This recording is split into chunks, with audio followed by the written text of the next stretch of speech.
toute façon, il y a une super ambiance dans l'émission. Alors, vous parliez tout à l'heure de pro-am, de professionnels et d'amateurs. Dans le Dakar, c'est vrai que les amateurs côtoient des professionnels. C'est parti sur les chapeaux de roue, ici à Pisco, donc la fameuse capitale de l'apéritif Pisco. C'est parti sur les chapeaux de roue à plus de 130 km/h ce matin.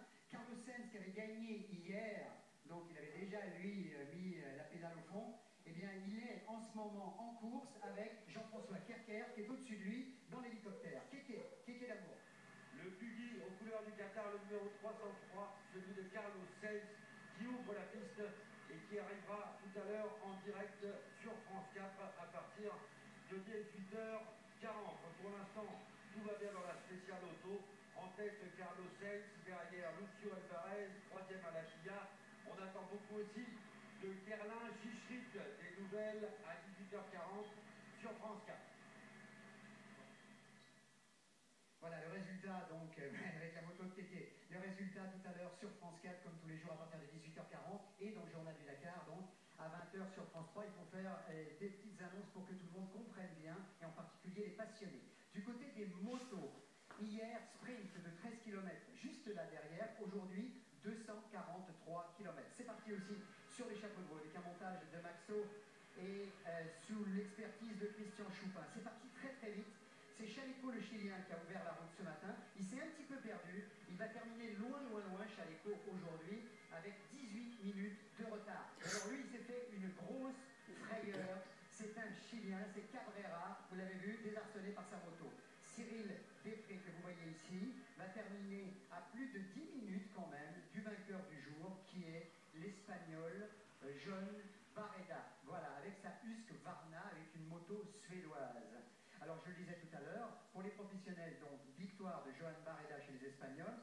Et puis il y a les amateurs aussi qui empruntent la même piste, n'ont pas forcément la même moto. C'est le cas par exemple de Frédéric Le Nantais, que David Malard m'a suivi et dans sa préparation hier et encore aujourd'hui.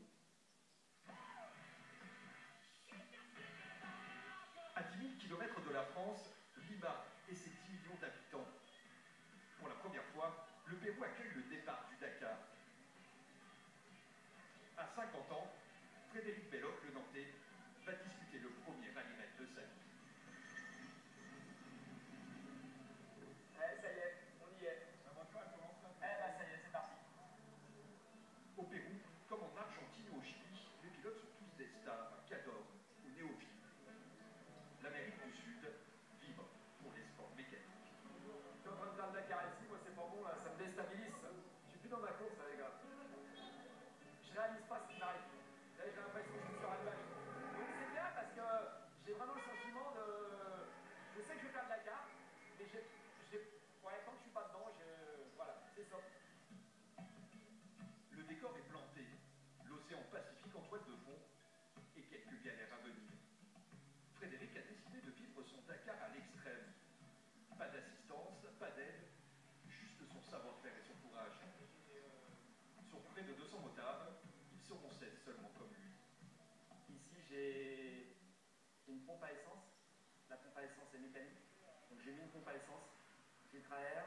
Si jamais je perdais des petits boulons, tu vois, j'ai des petites vis supplémentaires. Dans tous les petits trous que j'ai trouvés, j'ai mis une petite touche. Loin des leaders, Frédéric fera partie de l'autre course. Mon premier.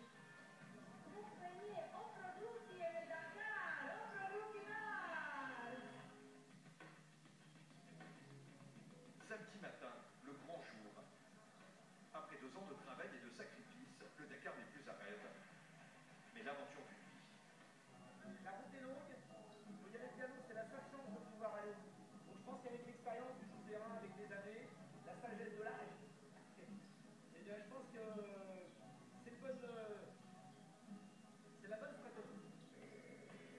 Sur le Dakar, Frédéric ne regardera pas son classement.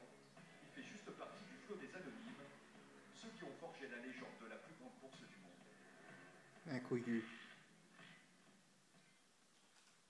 C'est extraordinaire, c'est que Marianne Satin avait déjà fait le Dakar. Alors du côté des autos, Luc Alphand, notre champion, qui a suivi tout, on va vous proposer maintenant un grand moment de télévision. Hier, Robbie Gordon, disqualifié l'année dernière, qui revient cette année, apparemment avec un Hummer qui fonctionne bien.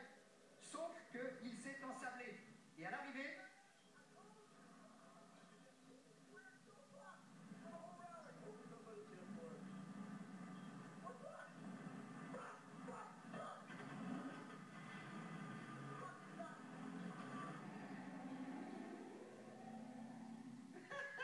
on traduit pas. Ouais, je crois qu'il n'y a pas tellement besoin.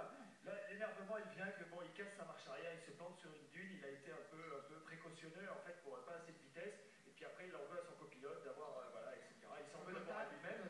Et 30 minutes de perdu. Et voilà, ce qu'il abandonne, c'est 30 minutes. Et pour lui, il a l'impression que la course est finie. Merci Lucho, merci. Allez Céline, compétence et sourire, vive les femmes. Bah écoute,